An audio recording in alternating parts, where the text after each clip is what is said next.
Well, guys, so we're going to give you a quick debrief on Shadow and her progress. She's been doing really, really well. She's been coming along with most of the morning with these guys. On the lower intense stuff, she's been doing great. She's been socialising well. If we go back to, I think it was only just the weekend, or was it Tuesday? Monday. When we did a first training session? Oh, sorry, It would have been Sunday. What's today? Friday. Today's Friday. Or was it Tuesday? Oh, sorry, it was Tuesday. So Wednesday was her first day with the daycare back. So Tuesday being her first day introducing to a small group of dogs whilst introducing activity and excitement. And she did well. You know, it's her first attempt. You can't really expect too much from her on the first attempt other than some progress. And then since then, on Wednesday, she did the morning with us. And then you'll notice she wasn't in the pool session because once the dogs all showed that intense level of excitement in a small enclosed area of the tennis court where the pool is and concentrated on the edge of the pool, she switches and went into crazy mode. And so we just have to remove her from those situations. That's the time when her blinkers go on and she just starts reacting. She just starts, attempting to bite any dog within range. But obviously with the muzzle on, it's preventing the bite. But as soon as we see that behaviour, that's when we remove her from the situation. And she switches onto that, into that mode. When I say the blinkers go on, what that means is she stops responding. She stops listening. She stops hearing what I'm saying. And so that's where there's no point trying to progress the training at that point. And basically what I'm trying to do is expose her to that scenario to help desensitize her and to help her be able to control her own emotions and her own excitement and her own intensity in those scenarios. This is all very normal for a dog of Shadow's past and a dog of Shadow's intense aggression. It's not something that you fix overnight. Yes, I can get her to do everything perfectly when no one's around, completely off lead, and she's 100% responsive. But now we're putting her in a situation where she starts to really dig up those, inner demons inside her that we want her to work through and be able to change her behaviour. So today we've come into the Swiss ball activity, and I could tell right from the beginning when I started talking to her before the Swiss ball came over, I could see she looked at me and just decided, I'm going to keep running with the dogs. I knew it wasn't going to be a positive experience for her. And sure enough, as soon as the Swiss ball came and the dogs erupting, she just went into kill mode again and just started launching at every dog near her. And so we had to remove her from the situation. This is, I don't see this as a negative or a step backwards or anything like that. This is all part of her training and the journey that she has to go through. So it's important to remember that this is why from the beginning we said this is going to take a long time. This isn't going to be fixed overnight. This isn't like a normal dog that you're just teaching to sit and teaching to drop. This is rehabilitation, and she's got to relearn everything she's learnt previously in life. She's got to forget what she's learnt previously and learn the new rules and the new way of life. So it is a long road, and so I just wanted to give you a bit of a debrief on why she's with us for some parts and not with others. I'm not sure how much Sam got of the footage of her starting to lunge and snap at the dogs left and right. I'm not sure because I'm not sure if I'd started filming at that area, point. Yeah. But it was early on. It was before the ball came over, but it's what I'm always looking for is how responsive are they in these intense scenarios. And as soon as I saw her acknowledge me and shoot the other way with the dogs, I thought, okay, it's not going to last too much longer. And sure enough, as soon as the dogs started barking and carrying on, she just started turning on them. So I'm gonna just throw. I saw a comment the other day, and it wasn't a training member, so they don't understand how our training works or our methodology. So they were taking it on face value, which maybe there might be a few people out there who might think the same thing just purely because they've never seen any training that we've done. Right. Unless you're a training member, we do not show any of our training. So no one would understand how our training actually works. But this person commented on saying, "Oh, be careful, you don't just train her to be obedient. You need to change her mindset." So so Thank you. I know, it's so, I mean, we get some doozies though, Yeah. like, you know, it is just commentary on one video that they see. Yeah. But I guess, is there a way of explaining it to those people that don't see any of the training in terms of a little bit how this training works? If I try to dumb it down as much as I can and compress it into a few sentences, the idea is that we do the basic obedience, which I consider to be simple commands that most trained dogs know, which is sit, stay, drop, and recall. You know, those are the basics or the fundamentals of any training. But the way that I do it is a bit different. The way that I focus is all about teaching a language. And so the language is unique that I use to the dogs. And so when they hear those tones that I use, they know that I'm talking to them. They know that they can't ignore me. They know that they have to respond every time. And also through doing this style of training, it's creating a bond and a relationship with the dog and creating a language that they understand very clearly. So once they get that language and you've got the bond and relationship, that's when you can start to tackle more difficult issues. But it is to focus on me and control their energy and their own self, to ignore everything else that's going on. I'm asking them to disengage from the activity, and I'm using all the other dogs' intensity and all the other dogs as a distraction to build the relationship between me and Shadow. What that means is, or what it might look like is a simple sit exercise, but it means a lot more.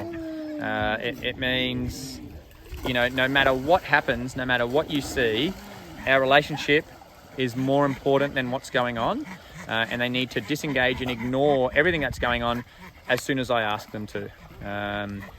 That's the main focus on the performance of the basic level of training, and then we use that in a difficult, challenging environment. You know, like Shadow has been trained to be a fight dog. Yeah, previously. Yeah. But, you know, Tilly has been bred to be a dog that takes on a bull. Yeah. You know, and so the method of training is to, you know, train them to a really high level of responsiveness, to be able to take them into those situations and expect a positive outcome or a progressive outcome.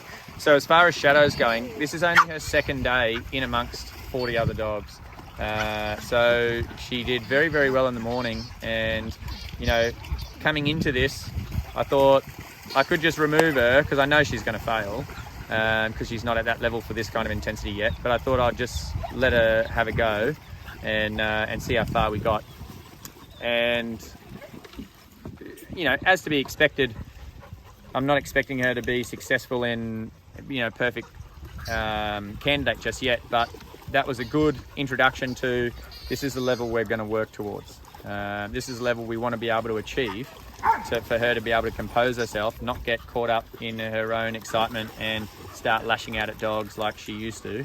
We're going to be able to go through this kind of intensity with this many dogs, and for her to be able to compose herself and still respond to me and still ignore it all and wait until I say, yep, she can go and go after the big ball like the rest of them. But at this stage, like I said, it's a long road.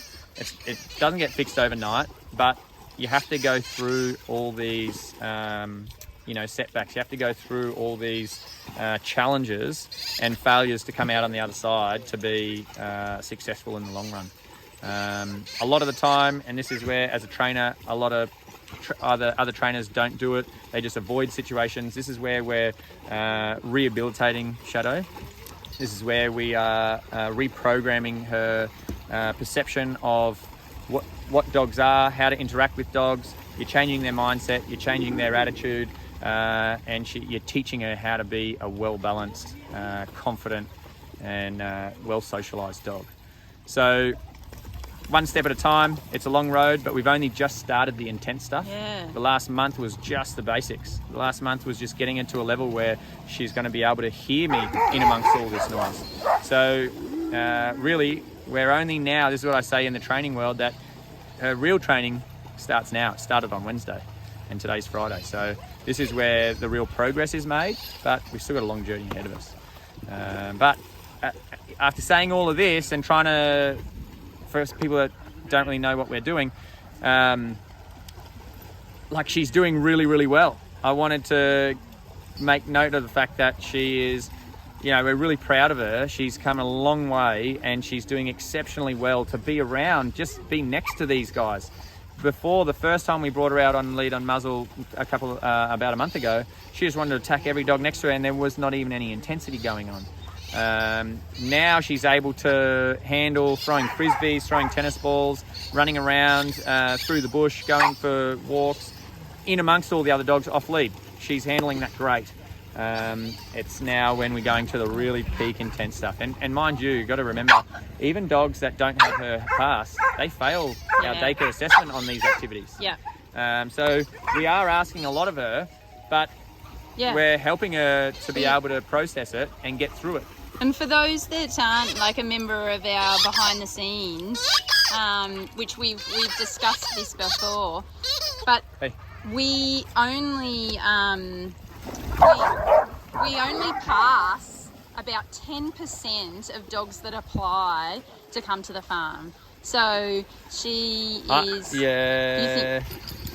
I'd say less than that, but even less than that. Yeah. I usually cite that as a, you know, but we honestly get hundreds and hundreds of applications, and there's red flags everywhere, all the way through. There's a bit of a questionnaire that we ask, and it all comes out. And then those that do make it through that process and who are invited to be assessed in person, out of let's say 10, how many would, you know? Yeah, exactly. And even the success rate once they get here isn't that great. So, you know, we're asking so much. Shadow to climb a very big personal hill, which comes with all sorts of different challenges. But that's why, you know, we do the basics with her. We teach her one step at a time from the ground up, and now we're starting this journey. And I've got every confidence in her that she's going to achieve this. I saw a lot of really high quality behaviours in her and qualities within her deep down, that she is a very sensitive dog. She's very caring, she's very loving. She's just been taught the wrong thing by someone who wanted her to do the wrong thing, and all she wants to do is please. So it's only going to be a matter of time, and to continue doing these exercises with her, that she will come out on the other side and be in a very good position to be rehomed successfully. So just a bit of a debrief on Shadow there. It is very technical. It is a lot that we do behind the scenes that we don't put public, but there is the training academy that anyone of you guys that are following, you'll know exactly what I'm talking about. This is a really intense environment. We are not like any other normal daycare. Like, we're not even like an outdoor other farm style daycare. Most daycares really just try to look after the dog and make sure nothing happens to them by the time the owner drops them off until they come home. It's not about it being exciting or playful or free range or anything like that. It's literally babysitting. Yeah. But here we're trying to bring out the best in every dog. We're trying to give them the most enrichment. We're trying to teach them intense socialization, where they are able to let their hair down and not have any friction between the other dogs, not have any agenda, and just let themselves be themselves, have the best day possible, and be the best dog possible in the long run. And so that's where we do take on a lot more work to get there, because our objective is that we bring out the best in every dog. But again, that's another reason why we're so selective on our assessment process, because you could let one let's say you let one dog in like Shadow just to come in here, it'd be a bloodbath. All the dogs would be turning on each other. It'd be crazy. You know, with pack mentality, it's very important that Jason and myself, you know, the controllers of the pack, we run the show, we control the games, and all the dogs need to be aware of the fact that we hold that position. And you know, even when dogs start, you ask them to do something, you ask them to be quiet, or you ask them to come to you, and they ignore you, you know, need to re-establish that relationship. You can't allow that to happen in front of all these dogs. Otherwise, the pack loses faith in your ability to be the leader. All the dogs here know that they're not allowed to react. They're not allowed to have internal squabbles. We have to heavily manage the dogs that do show signs of their own agenda to prevent anything escalating. And very quickly they all learn that, oh gee, this is a very calm pack, no one's trying to pick on me, I can just be myself and be safe. And that's how we bring out the best in every dog. So, you know, you see these large packs of dogs all being really intense at the game, but it's because they know I'm in full control. They know that I've got a relationship with every single one of these dogs. And every time I talk to them, they respond. Every time I see that they might be playing a little bit too intense, I can get them to back off verbally. Otherwise, they're not suitable, and we go on lead, and we do formal training on lead, and we start to teach that language that I was talking about before. So there's a lot of work that goes into it, and once you get through the years of training of all the different dogs, this is the result that you get. And so it's not just something that we've gone, oh yeah, cool, let's bring 40 dogs together. These guys have been trained for years, the guys that have been coming from when we first started. And every time a dog first comes, I know that it's going to be 6 months of relationship building every time they turn up each week, to get to a point where you can just completely relax and know that they understand the rules, they understand, you know, everyone's happy, everyone is no threat, no one's reactive, no one's allowed to be possessive of a toy, no one's allowed to guard. There's a million rules, and the main one is you're allowed to have as much fun as you like, as long as everybody's having fun, and you've always got to listen. There's a few more than that, but they're the main ones. It's just a couple more. Anyway, it's Dylan's birthday. I think we're about to get some chicken burgers and chocolate cake for lunch. So let's all go to choice. the, yeah, he chose lunch today, and the cake. So I think it's time to go to the pool, and yeah, let's kick on. Good times. You ready, are you, Murphy?